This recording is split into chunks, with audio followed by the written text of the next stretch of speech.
Hey guys, we're going to review another movie today, and this time it's going to be a movie called It Follows. This one was a pretty creepy one, and this was disturbing in ways that, as a Star Wars fan, it makes me realize if anyone does try to break in, um, they're going to learn pretty quickly just how many forms of lightsaber combat I know. Um, some people, if someone breaks in, they have a baseball bat. Star Wars fans have lightsabers. And I kept this thing handy after watching this movie for a little bit. This movie is interesting because its concept alone just sounds ridiculous if you try to describe it to someone.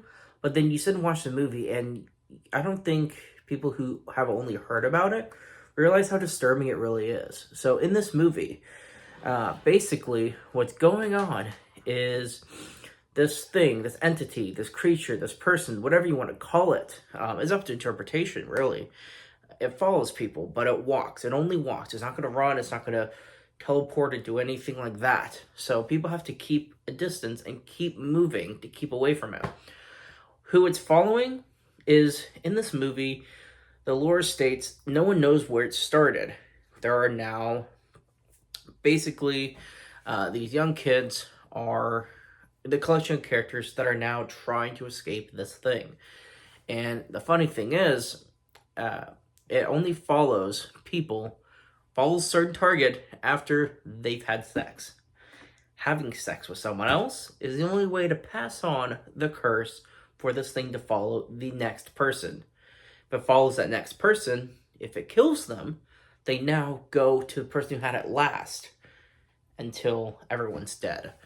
So, in this movie, there are high stakes, and the fact that this thing can shapeshift, it's not turning into monsters or things, it's just turning into people.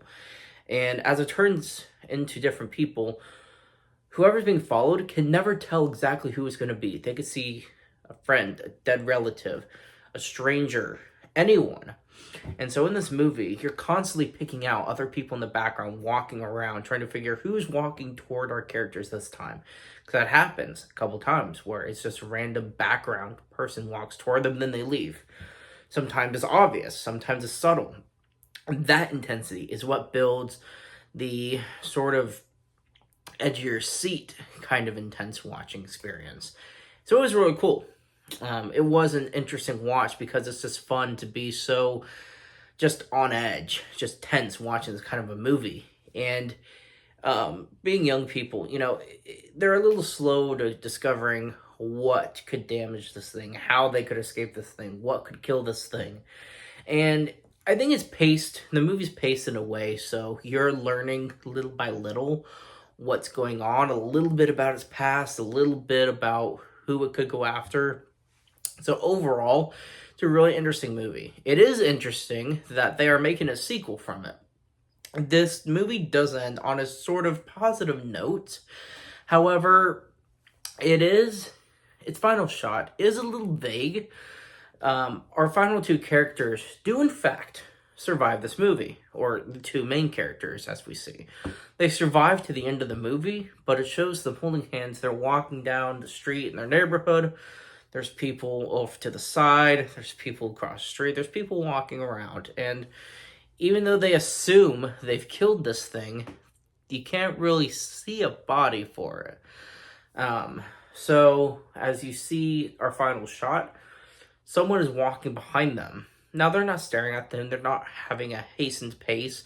They're just walking towards them. So, I think it's left to the viewers to interpret whether or not the thing really was dead for real. And I guess that ambiguity is how this movie transfers into need for a sequel, I suppose.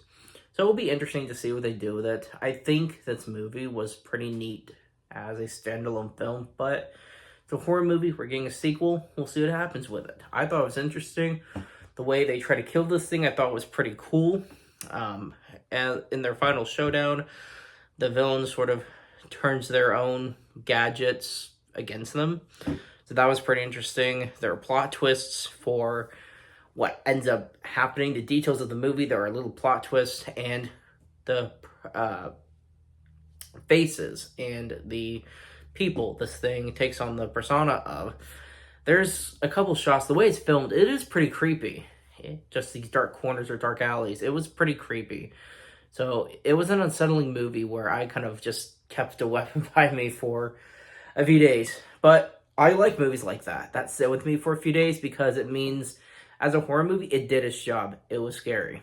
That's what I want from horror movies. Or at least, for the most part. So I like this one. If you want something a little bit different, this is a good recommendation. It was pretty interesting. I liked how they wrapped up the movie. And I'm intrigued by the idea of a sequel. So we'll see what happens, guys. Thanks for watching.